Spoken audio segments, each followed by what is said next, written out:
যানটি বেশি সুবিধাজনক, হেলিকপ্টার নাকি বিমান? হেলিকপ্টারের চেয়ে বিমানে বেশি যাত্রী বহন করা যায় সত্য, তবে বিমান ওড়ানোর ঝক্কি কিন্তু বেশি। লম্বা রানওয়ে লাগে।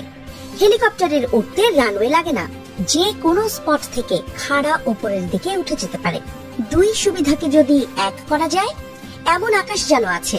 এ ধরনের বিমানকে বলা হয় vertical take off and landing VTOL aircraft. বিমান হলেও তা হেলিকপ্টারের মতো খাড়া ওঠানামা করতে পারে। অ্যাভিয়েশনে জয়যাত্রার গল্প তো এটুকুতেই থামবার নয়।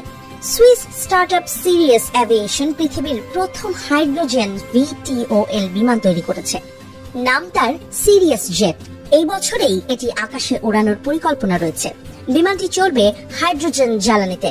একটি প্রাইভেট জেটের ট্যাঙ্ক জ্বালানিতে ভর্তি করতে খরচ হয় $1,500 থেকে $3,000, অথচ সিরিয়াস জেটের বেলায় ওই খরচ হবে মাত্র $500। ইলেকট্রিক VTOL বিমানকে ব্যাপকভাবে অ্যাভিয়েশনে ভবিষ্যৎ হিসেবে প্রচার করা হয়। কয়েক ডজন কোম্পানি তাদের নিজস্ব বহনের সংস্করণ তৈরি করছে।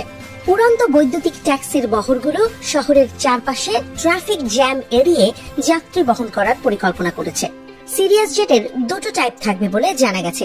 সিরিয়াস বিজনেস জেটের ফ্লাইট রেঞ্জ হবে 1150 মাইল এবং সিরিয়াস মিলেনিয়াম জেটের ফ্লাইট রেঞ্জ 650 মাইল। ভূমি থেকে 30,000 ফুট উচ্চতায় বিমানটি উঠতে পারবে।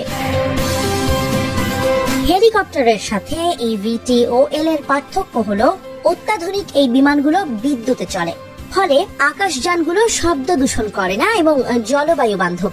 তবে ব্যাটারির ওজন এবং সীমিত শক্তির কারণে এগুলো বেশি দূর উঠতেও পারে না। আকাশযানের প্রচলিত ধরন থেকে আলাদা হওয়ার জন্য সিরিয়াস নামের প্রতিষ্ঠানটি তৈরি করেছে বায়ু দূষণহীন VTOL সিরিয়াস জেট। এটি তরল হাইড্রোজেন ব্যবহার করে ওড়ার জন্য ডিজাইন করা হয়েছে। জেটের প্রপালশন সিস্টেম এই হাইড্রোজেনকে অক্সিজেনের সাথে একত্রিত করে। মুক্ত বাতাস থেকে অক্সিজেন টেনে আনা হয়। ইঞ্জিন থেকে উপজাত হিসেবে বেরিয়ে আসবে শুধুমাত্র পানি। সিরিয়াস জেটের হাইড্রোজেন চালিত VTOL দুটি BMW এর ডিজাইন ওয়ার্কস এবং সোভার গ্রুপের সহযোগিতায় ডিজাইন করা হয়েছে। মিলেনিয়াম জেটে 5 জন যাত্রী এবং 1 জন পাইলটের জন্য জায়গা রয়েছে। এটির যে ফ্লাইট পরিসীমা তা ওয়াশিংটন ডিসি থেকে শিকাগো এক টানে উড়ে যাওয়ার জন্য যথেষ্ট। আর বিজনেস জেটে 3 জন যাত্রী এবং 1 জন পাইলটের জন্য জায়গা রয়েছে। এটি ব্যবহার করে নিউ ইয়র্ক থেকে মিয়ামির মতো দূরত্ব ভ্রমণ করা যাবে। দুটি বিমানেরই গতি হবে প্রতি ঘন্টায় 323 মাইল। যেহেতু তরল হাইড্রোজেন সিস্টেমের শক্তির ঘনত্ব লিথিয়াম আয়ন ব্যাটারির চেয়ে বেশি, তাই সিরিয়াস জেটের রেঞ্জ এবং গতি অন্যান্য eVTOL গুলোর চেয়ে অনেক বেশি। এখন বাজার ধরার জন্য বিমানগুলো দ্রুত তৈরি করতে চায় সিরিয়াস জেট।